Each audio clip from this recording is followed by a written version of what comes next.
Hello everybody, Andrew Casey at Hypersanitybooks. Today we'll be taking a look at Madame Doubtfire and comparing it to the movie Mrs. Doubtfire, for the obvious reasons. There are some differences and comparisons, there are some interesting characterizations and storytelling that may help with your writing.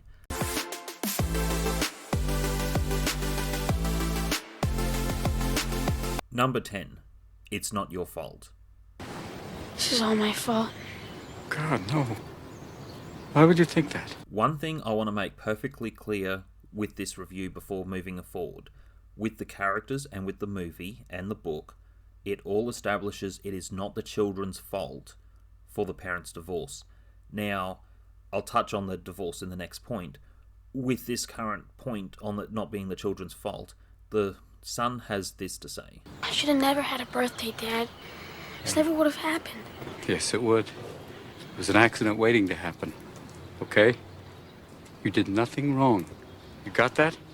Now, children have a unique way of thinking it's their fault and will find different ways on why it's their fault. And sometimes children will accept a parent's poor, bad behavior and blame themselves. It is a common thing amongst divorce and children. Now, this difficult subject matters, they make it quite clear. On that topic, if you are writing characters like that, it does need to be distinct, whether it is the children's fault or not, or how they're involved. Then you got the movie Step Brothers. Worst of all, you made Nancy and I resent each other. It is absolutely 150% your fault. When you look at this more extreme case of Desperate Housewives with a manipulative child, the Kayla character, it touched on some extremely difficult subject matters that made it difficult for the father when he found out he had a child to a previous relationship, though the character Kayla is distinctly doing something wrong in the show Desperate Housewives to put the children at risk. And a lot of the things that she says and the manipulation is quite dark. And we can keep having a nice time. Just give me what I want. Or you're not gonna like what happened. I'm just saying. I got that idiot Preston to jump off the roof. Wonder what I could get Penny to do. They're gonna let Lynette go soon, and when they do, you guys aren't gonna be able to live in the same house anymore. You know that, right? Daddy, I don't want to go anywhere. I want to stay here with you. I don't have a choice, Kayla. And you'll explain all this to the police and Dr. Dolan and everybody, right? Yes, I promise. And then I can stay, right? What you did was horrible. And I can't trust you anymore. Did you get all that, Dr. Dolan?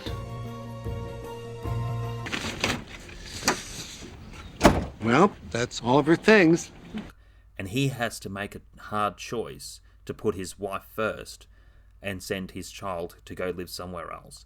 So when creating characters, that's probably one of the darkest things to say within this channel. When it comes to children and these difficult subjects, it does need to be made clear, especially when your target audience is a family audience. It does need to be made clear it is not the children's fault. Number 9, reason for divorce. Yeah. You have all the fun and I get whatever's left over. Oh, you chose the career, Miss. I have no choices here, Daniel. I have no choices.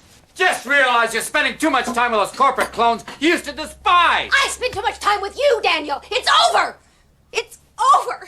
We've been trying to work them out for 14 years. Maybe we can go to a family therapist. They'll help us through this together. It's too late for that. I want a divorce. Within both stories, it's very much the same, except Daniel Hillard, his profession in the book, he is an actor. That's failed. In the movie, he's a voice actor. That had its differences that I found were unique, and I didn't mind the book. The movie, I will say, is better and more in-depth. There are other advantages to the book also. With the character, he is flawed within his profession. With the movie, you can justify to some extent why, on an ethical grounds, he wanted to leave the profession, even though he was warned it's costing the studio lots of money.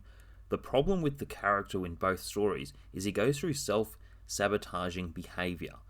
So with the child and having the 12th birthday, it's breaking that norm of having boundaries set within a healthy household. So his wife is working hard, and because he's not showing to be able to have reliable sources of income to provide for his children, she's always working harder and climbing the corporate ladder, which is part of the argument. And that's one thing that's established, is there's a prehistory of having conflicts within the marriage with all of those sorts of factors. I don't blame the wife for wanting to have a divorce from Daniel Hillard. That sort of behaviour drives you mad, and it's not healthy for children to be in that sort of environment. There was also different laws and regulations that were being broken with all the farmyard animals, and I can see the frustration where she's made out to be the bad person in the situation, and she's not. She clearly is not. And if we're sort of talking about divorce and blame, it could be said it's 90% his fault, 10% her fault. It takes two to tango. One thing made clear, they should have a divorce. Number 8. The older children know. You don't really like wearing that stuff, do you, Dad? Well, some of it's comfortable. No. It's a pain in the padded ass. It's just a mask. And this is a bodysuit. I didn't have any operations or anything. It's good. Yeah. Hi. Hi. Oh, hey. Well, now that you know, you can't tell Mom, okay? Because if she finds out, I'll only be able to see you through plate glass. And we can't tell Natty, because she'll blow my cover. The older children work out that Mrs. Doubtfire is their father instead of the other scenario. With the story, it has its humour caught in there. And with the children, they also want to have a relationship with their father. That's one thing to make clear with the story. Despite the custody agreement from the court, whichever way it's right, wrong, whatever. And that's a hard subject matter already. With the children, they want a relationship with their father, and because they know that, they want to keep that secret. So they work out that earlier in the story with a lot of the other scenes. With the character as well, I found within the book there was more physical comedic humour with the father trying to learn domestic duties and actually putting some effort into some things, learning to cook and clean and everything else. There is a lot more humour within the book on this side, and I would say if you like that type of comedy or you want to see a way of writing it, definitely read the book. Dinner is served, madam. Oh, lovely. Number 7. Stu was created for the movie. Now with the Stu character, yes, he's introduced in a certain way. She's in early stages. Before she's getting divorced, she's heard about him to help with a project that he's called for her. So he's showing to have a lot of success and ambition. There is a certain sort of financial power hungry that feels with the character. He is also thinking about the children, despite what other people are saying, having baggage of children. It's about the love and care that he has for her.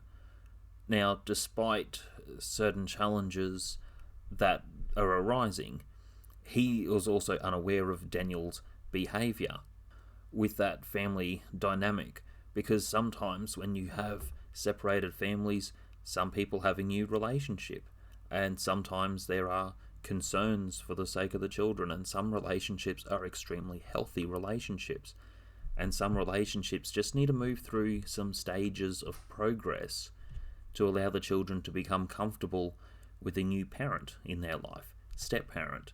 Number 6, locations and character differences. The location in the book, it was written in England, and that's where the setting was, in England, with a Scottish nanny. It's set in San Francisco, in America, with a British nanny. So there was a respect to the book within the film as well, and I like that. Number 5, red flags of plot points. Now, with certain red flags, in the kitchen, leave the tea to me. He knows his way around a complicated kitchen. That is a massive red flag. When someone has a well-designed kitchen, and someone's there for the first time and finding cups, plates, etc., sometimes a kitchen is well-designed and well-formulated. With that type of kitchen, He knows his way around the kitchen. That is a massive red flag right there. Other red flags is when she's talking about her relationship with Stu. Number 4, 2 professions. With this, so he's Mrs. Doubtfire, as we know, leading to her birthday of the ex-wife. He also wants to intervene more so with the movie because of the Stu character. There is another part of the interactions with his children because of the Mrs. Doubtfire role. One other point I forgot to bring up earlier, when the children were talking about it, why can't Dad look after us? He doesn't want to be Mrs. Doubtfire within the book and the movie. He's just doing it to be closer with his children and try to find out other reasons why there were so many problems with him and his wife. As if he didn't know. Seriously. Now, with the opportunity in the other job, he gets a pretty big job offer because he's taking a shot. I found there was something within this scene that I don't normally like, the double life situation. It worked well and had the humour in it. With the Stu character, it added the other subplots of him tampering with the food. Now, that is also a serious offence. I just want to say that clear. That is a serious offence, what he's done in that shot. Now, I found that was a hard thing, and this is where I think some of the storytelling goes, where the character needs therapy and some people need some support or need some help. Sometimes you have to work hard in life, and sometimes you sacrifice some of the family life. And there is that hardship of balance. That is where some people might have a relationship where they're working 2 jobs and the other person's at home doing nothing. And I touched on that with the sliding doors video. Number 3, climactic reveal. Daniel! Oh my God! Oh my God! Oh my God! We know as the viewer that he is that character, but it's the reaction of the Miranda character finding out that Mrs. Doubtfire was her ex-husband. It's also shattering because she built a relationship with Mrs. Doubtfire and she trusted her. I found that quite sad, to be honest, because the Mrs. Doubtfire character felt so real, she felt so genuine, and you do build relationships with people, and to have that trust completely shattered in that moment, and the betrayal in that climactic moment in the mix of emotions, I found this was one of the most interesting climaxes, though it leads to a lot of mystery moving forward. What's going to happen next? The whole time you were... The whole time! Oh, I'm sorry, Miranda, please. Don't touch me! Don't touch me! I have to go. We have to leave now. I have to leave. We have to leave now. I have to go. Number 2, 3 months. We also realize, perhaps now more than ever, that it is not in a child's best interest to deprive him or her of an obviously loving father. I mean, every Saturday, it's 1 day a week. That's not enough. Mr. Hillard, I would like to add that this ruling is only temporary. 3 months in which to get a job, keep it, and create a suitable home. If this proves to be a possibility for you, I will consider a joint custody arrangement when we reconvene. 3 months is all Daniel had to do to get himself a job, work on his accommodation, work in with the court liaison officer, and within 3 months it can move forward to more access. Number 1, final thoughts. I rate the book 4 out of 5. Didn't mind it. It was alright. For a family book, it's not too bad. I'll leave a link to a video at the end for those who want to see a theory that will ruin your childhood.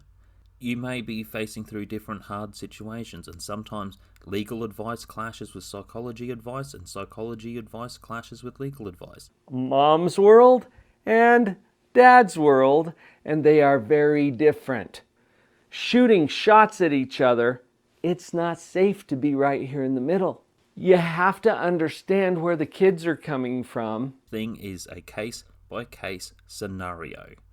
One thing that I did want to make clear within this story, especially to the time it was based within the 90s, he actually had it better than most people out there with divorce. And there was also room for improvement. And one thing I will say with the Miranda character, as much as there was a lot of different challenges and conflicts, she still wasn't trying to use the children as pawns within the divorce. And within the movie ending, with the resolution. I also felt like she was way too lenient to a positive resolution, whereas a lot of legal channels would not take to his behaviour quite likely, to be honest.